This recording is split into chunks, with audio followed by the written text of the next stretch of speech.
One thing you may have noticed when watching some of your favorite banjo players and musicians play is how effortless and relaxed they often look while they're executing some pretty impressive musical maneuvers.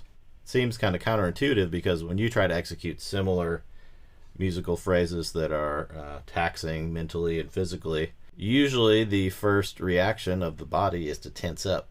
Whether your goal is to improve your accuracy, your tone, or even your speed, especially your speed, relaxation is key. And by relaxation, I mean minimum tension. So as with a lot of stuff in this course, most of the stuff I'm going to talk to you about in this course is going to immediately strike you as one of those easier said than done things. Okay, you tell me I need less tension in my playing. Great. How do I do that? A great way to start working on your tension is to follow the same kind of rules we've started with on a few of our other methods and other practice principles, which is start practicing awareness, and so you notice when you're experiencing excess tension in your playing and you're practicing, and notice when and why you're experiencing it, and then do something about it. So our action item today is the tension awareness exercise, and this exercise really changed the game for me, and I think it'll probably do the same for you. I've done it with a lot of students over the years, and usually notice some immediate progress. Any of my students who continue to use it in their practice sessions notice sustained and consistent positive results. So get in the habit of using this tension awareness exercise and watch the benefits roll in. Here's how it works though.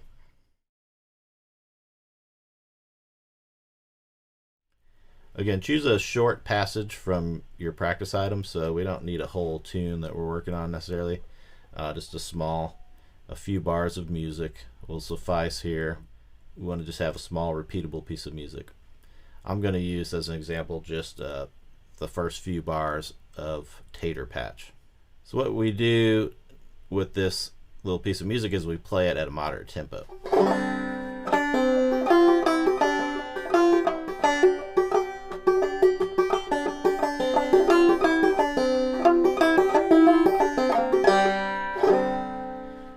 Now when you do this, you'll do the exact same thing. You take your piece of music, start playing it at a moderate tempo, and while you do so, consider where you would rate the amount of tension in your body. Most of that tension is probably going to be in the forearms, the hands, the wrist of either arm, but you might feel it in other places in the body as well.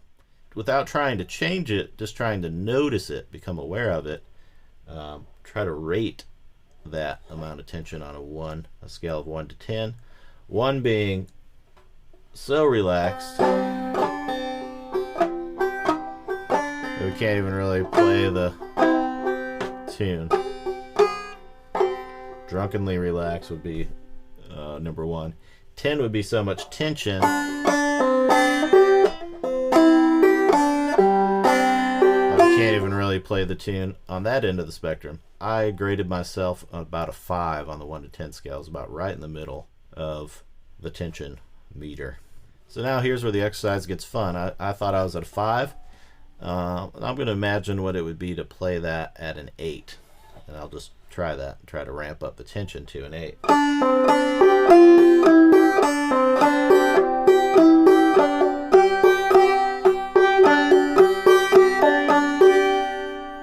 Again, we're not trying to do too much with this information besides just we're practicing the awareness of tension. So I could feel that's about what an 8 feels like. A little uncomfortable.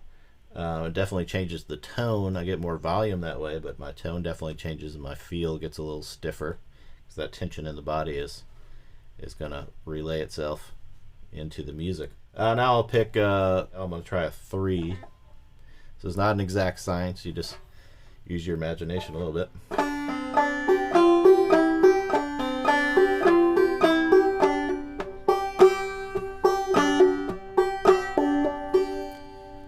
That felt pretty good. Now I had a less volume, but my timing and accuracy was a little better, and the tone was nice. It wasn't as loud, but it also felt better. Felt more relaxed. So I sacrificed some of the elements that I might want in my music while raising some of the others by going to different points on the tension scale. You can explore that on your own, but just something to think about. I'm not going to tell you which spot on the scale is best, but I'll just show you my own experience here. So now I'm going to cycle through the entire spectrum. I'll start at a 5.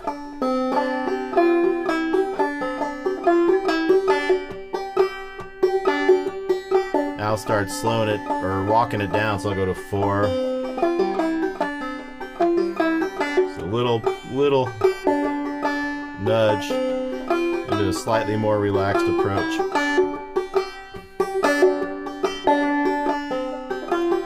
Go to 3, 2,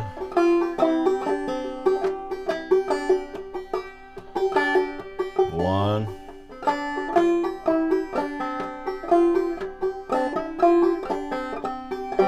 There, now I can go from my sloppy, floppy 1 rating and go back up to 2, 3, 4.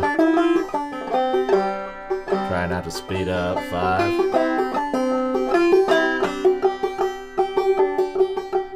6,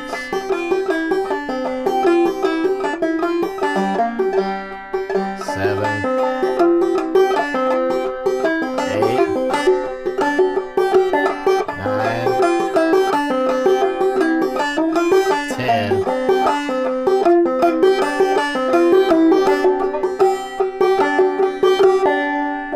Let's see, I start to lose it there up at 10. Now you could walk that cycle like I was starting at 5. You start wherever you rated your first amount of tension.